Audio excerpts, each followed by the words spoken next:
Oscar ameshafika Baraza la Sanaa la Taifa na amepata mwongozo na sasa hivi official msanii. Tuambie mara ya kwanza baada ya kupata ile wito kuja Baraza la Sanaa, ulihisi kwamba ngoma tayari inafungiwa ama hauwezi ukawa msanii mkubwa bila kuitwa BASATA? Kwa sababu BASATA kwenye sanaa ndio nyumbani. Kwa hiyo kama haujawahi kuitwa BASATA, wewe bado sio msanii. Kwa bahati mbaya sana watu wengi wanamtazamo kwamba ukiitwa BASATA umeitwa kwenye mambo magumu tu. BASATA ni mahali ambako kuna vitu vingi sana positive ukija. Kuna vitu vingi sana vya kujifunza. Kuna elimu ya bure ambayo uko mtaani ungeweza kuilipia, lakini ukija BASATA unaipata bure. Kwa hiyo kama haujawahi kuitwa BASATA, wewe bado hujawa msanii. Okay. Kwa maana yake hauna mabaya, hauna mazuri. Sasa uko kwenye sanaa unafanya kitu gani? Kwa hiyo nafikiri ilikuwa ni habari njema sana baada ya kupata wito wa kuitwa BASATA, nikasema sasa yes, nimeenda kuwa msanii aliyekamilika zaidi. Hii ni ngoma yako ya kwanza tu unaitwa BASATA. Inaleta picha gani kwenye muziki wako? Kwamba nimekuja nyumbani. Nimetambulika rasmi sasa kwamba kuna msanii mpya, na nimekuwa nikizungumza mara nyingi kwamba mimi sio underground. Mimi ni msanii mpya superstar. Unanielewa? Kwa hiyo nimekuja kwenye nimeitwa nyumbani, na kuanzia sasa chochote kile nitakachokifanya lazima kipitie pia kwenye miongozo ya nyumbani, ambako kwenye tafsiri yangu hapa ni BASATA. Kwa hiyo yani kama nimeenda kuongeza hasira zaidi. Okay. Za kutoka hapa kiende kikanuke. Yani mkinipa dakika chache tu hapa kuna jambo lingine linaenda kutokea muda so mrefu. Okay, sawa. Kwenye ngoma yako hii mpya, kwa nini Joh Makini na isiwe Baba Levo? Siwezi kufanya kolabo na Baba Levo Kwa sababu uwezo wake ni mdogo sana. Amekuwa kwenye sanaa kwa miaka mingi sana, hakuna kitu chochote kile ambacho anaweza kaonyesha amekipata kwenye sanaa. Alafu kwa namna ambavyo game imebadilika, Baba Levo ni msanii wa zamani. Yani time imemkimbia, yamebakia huko. Mwendo ni speed sana ambayo hawezi. Hayuko kwenye mizania ya kufanya collab na mimi. Kwa hiyo inabidi ajipange sana, arudi huko K-Town people, labda arudi huko kwa ndugu zake ndio anaweza kufanya chochote. Mimi niko kwenye level nyingine kabisa. Oscar, lakini waliopata nafasi ya kusikiliza ule wimbo, Baba Levo hana uwezo wa kuandika ngoma kama hiyo. Na nitakwambia, and I stand to be corrected, niambie kuna msanii gani mpya amewahi kutoka kwenye nchi hii ndani ya siku moja msanii mpya akapata views zaidi ya 100,000 on YouTube? Nitajie msanii mpya kabisa kwa mara ya kwanza, siku ya kwanza ndani ya masaa 24 akawa na views 100,000. Kuna uwezekano mkubwa sana hii ni record ambayo imewekwa na mzee wa Kaliwa. Ndani ya masaa 24 views 100,000 kwa msanii mpya, ndo anasikika kwa mara ya kwanza, na mgongoni kwake hakuna lebo, hakuna msanii yoyote yule ambaye amewekwa kumgongoni, ni yeye mwenyewe, show ya mwanaume mmoja. Nitajia hapo. Labda watu wanaweza kusema ukubwa wako ambao unao kwenye industry ya utangazaji huenda ndio ambayo imekupa kama lift na. Mimi nina ukubwa wa utangazaji, lakini nina upya wa sanaa. Unanielewa? Mimi ni sanaa mpya tena. Mimi nina ukubwa kwenye media, utangazaji na uandishi wa habari, lakini sina ukubwa huo wa kwenye sanaa ya uimbaji. Wakati kikao kikiendelea na Mheshimiwa Mapana akiwa anaiplay ile nyimbo, nikakuona ukawa mtulivu sana. Ulikuwa unawaza nini?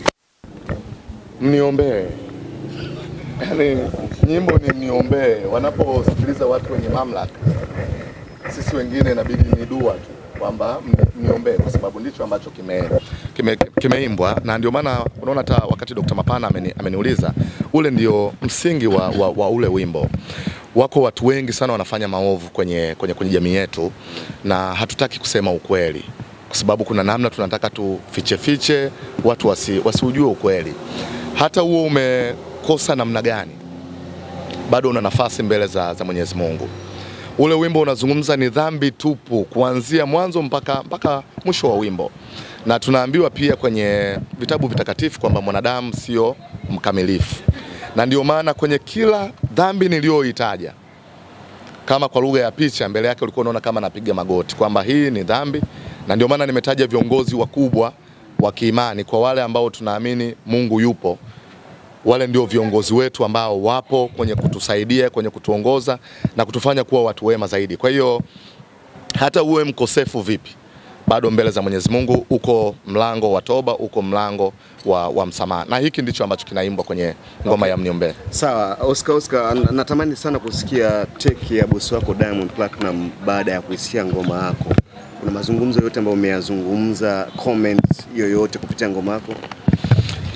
Amesema Oscar ndio msanii mkubwa wa hip hop anayekuja hapa nchini. Unanielewa? Na amefurahia kila ambacho kilifanyika kwa sababu naye pia hakuwa anajua. Kwa hiyo nilitaka kumsurprise. Nilitaka niwe na mawazo huru bila kushirikisha watu wengi sana wakati unataka kushift kutoka career moja kwenda career ya pili. Nakumbuka mimi nilianza maisha wakati nimetoka chuo, nilianza maisha na ualimu. Nafanya kazi serikalini. Fundisha sekondari kama miaka 5 hivi. Baadaye nikaenda chuo kikuu nikafanya kazi kama mwaka 1.5. Lakini baadaye nikataka kushift kutoka kwenye ualimu kwenda kwenye uandishi wa habari na utangazaji. Wakati nataka kuswitch sikumshirikisha mtu. Kwa sababu unapotaka kufanya maamuzi makubwa kwenye maisha, usipende sana kushirikisha watu. As long as wewe unaamini katika hayo mawazo. Kwa hiyo hiki ndicho ambacho kilitokea. Kwa hiyo nika switch. Nilivyoenda kwenye uandishi wa habari na utangazaji, nako pia mbona huyu ni mwalimu? Sasa huyu mwalimu amefikaje huko kwenye uandishi wa habari na utangazaji? Lakini nikaendelea kufanya kazi iliyokuwa bora, na ndio maana saizi jumuiya ya Watanzania wengi wananitambua kama mwandishi wa habari na mtangazaji. Hakuna mtu anakumbuka kama mimi ni mwalimu pia, na ni mwalimu kitaaluma. Sawa. Same thing. Wakati nataka kuswitch kutoka kwenye uandishi wa habari na utangazaji na kwenda kwenye career nyingine, sikutaka kushirikisha watu. Nilitaka ni switch kwanza, baada ya kwa kila kitu kimeshakaa sawa, alafu ndo naweza nikawaengage watu. Kwa mfano niwape tu habari njema ni kwamba tayari kuna nyimbo 20 ambazo zimeisha kamilika kwenye kila kitu, na kwa mwongozo ambao nimepewa leo BASATA. Kwanza naenda kukamilisha usajili. Nilikuta nimeuanza kabla ya kuachia hii nyimbo ya Mniombee, sababu nilishauliza na nikaambia utaratibu. Wakati nimekuja hapa kutaka kufanya hiyo registration, tulikuta mtandao uko down. Na tayari ile nyimbo nilikuwa nimesha process kwenye platforms. Unajua kipa siku kadhaa wimbo utakuwa umetoka, ndio maana wimbo umetoka kabla ya kufanya huu usajili. Lakini leo sitotoka hapa mpaka usajili huo umekamilika. Nitakuwa nimelipa pia na ada yangu hiyo ya mwaka ili kurasimisha hiki ambacho nakifanya. Na baada ya hapa ni tuone sasa hizi ngoma 20 tunazifanyaje kuzipeleka kwa wananchi waende kupata burudani. Okay, na natamani kufahamu kitu kimoja kutoka kwako. Swali la mwisho samani, lakini Oscar umeamua kuingia kwenye muziki ili ufanye nini? Kazi ya muziki ni ile. Ni kuelimisha, ni kuburudisha, ni kuonya, kwa sababu muziki ni sanaa. Kwa hiyo nimeingia kwenye muziki ili nifanye kazi ya sanaa. Nikiwa mwandishi wa habari na mtangazaji sifanyi sanaa, na nafanya taaluma. Misingi ya maadili kuna namna inaingiliana. Maadili unajua karibu yote. Ukienda maadili ya utangazaji, maadili ya ofisi za umma, maadili ya familia, kuna vitu vingi sana ambavyo vinaingiliana. Kwa hiyo ni hayo tu. Oscar, uone kama umechelewa sana, labda muda wote ulikuwa wapi kuanza kufanya muziki mpaka sasa hizi? Tuseme utaweza kweli nguvu ya vijana ambao wapo kwenye soko kushindana nao? Hakuna kuchelewa kwenye mafanikio. Kama kuna kitu chochote bado unaamini unaweza ukapush na ukaenda juu zaidi, usihesabu kuna kuchelewa kwenye kutafuta mafanikio. Tena hapa palipo ndio pazuri, kwa sababu miaka 10 ya kwanza ya Bongo Flava na I think even 5 iliyofuatia, miaka 15 ile ya kwanza, kaka zetu na dada zetu wengi walifanya hii sanaa ni kuseti tu platforms. Unanielewa?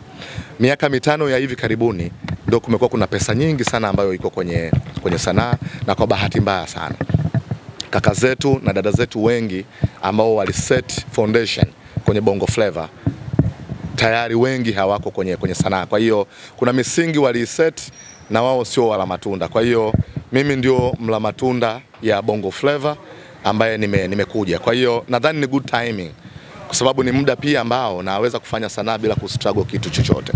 Naweza kuweka pesa yangu na kufanya project zangu. Yani hakuna kitu ambacho natakiwa kufanya Bongo Flava leo ili kesho nipate ugali. No. Kwa sababu na uwezo wa kufanya maisha mengine bila kupata shilingi 10 moja kwenye huu muziki, lakini najua hapa nilipo ndio the right time, kwa sababu huu ndio muda ambao muziki wetu una pesa nyingi sana. So nimekuja kuchukua pesa zangu. Uniombee ni bonge moja la ngoma, na nilikuwa nikiona baadhi ya waandishi wa habari pamoja na kiongozi pia wakitikisa kichwa wakati wanaiplay hiyo ngoma. Natamani kufahamu kwenye hiyo ngoma ni mstari gani ambao kwako umekuwa mstari mkubwa sana, na kwa nini unakuwa huo?